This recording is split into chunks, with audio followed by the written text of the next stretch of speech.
And howdy do, I am Tom the Beer Whisperer, and I'm finally able to get outside again after it being so cold here.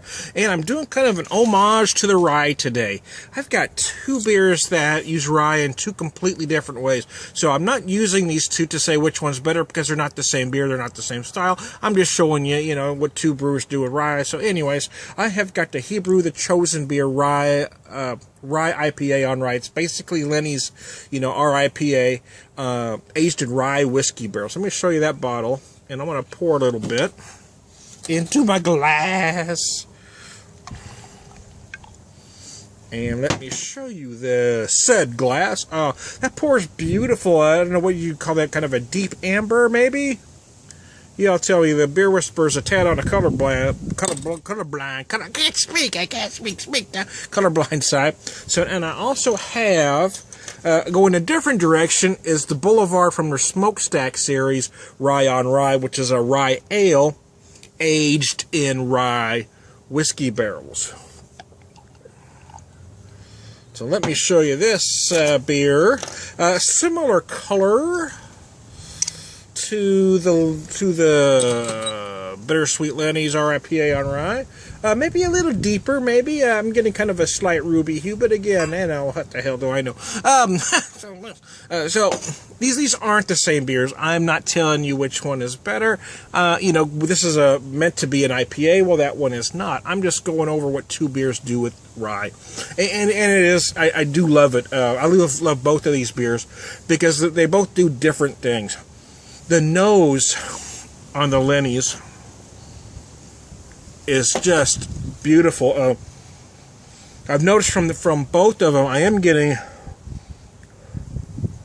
getting more oak on the rye IPA on rye on the nose.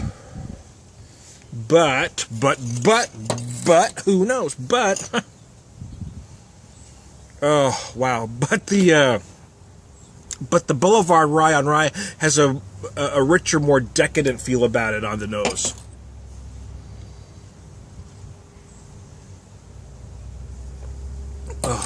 Oh, good gravy. This is a rye IPA, so you get that a little bit of that spicy rye. You've got some big bitterness, but rounding all that out are the notes from the whiskey, which are very apparent. You certainly get some of that charred oak, some vanilla from the oak. It's just absolutely beautiful. I don't have a complaint about the beer because I think it's absolutely beautiful. I like everything about it. There's nothing wrong with it.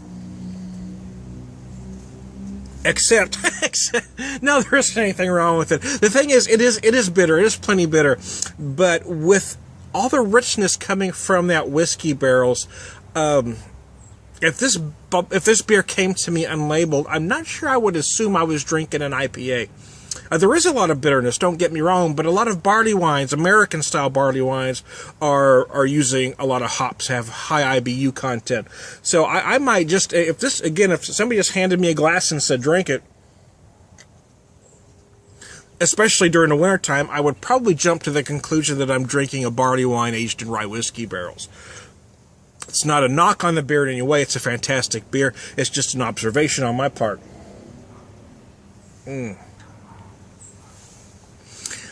Wow, you do taste the whiskey in this, and you taste the oak is very predominant, especially in the finish.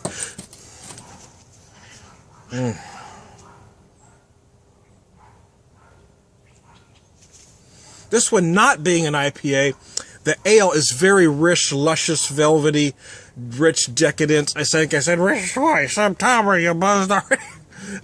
The whiskey is actually more apparent in the rye on rye. If you're a fan of rye ales and you're a fan of rye whiskey, this really is a beer for you because you taste the spiciness from both ends, but the whiskey is very apparent in this. And it's 67% aged in rye whiskey barrels. If 100% was, it may get overwhelming because you really, really taste the whiskey.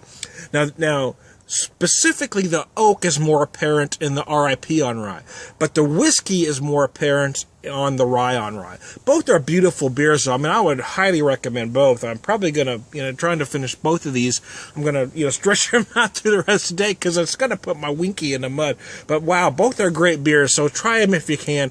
Bittersweet Lenny's rye on rye. Wow, let me show you that glass one last time. And Boulevard rye on rye. Holy crap in a basket, man.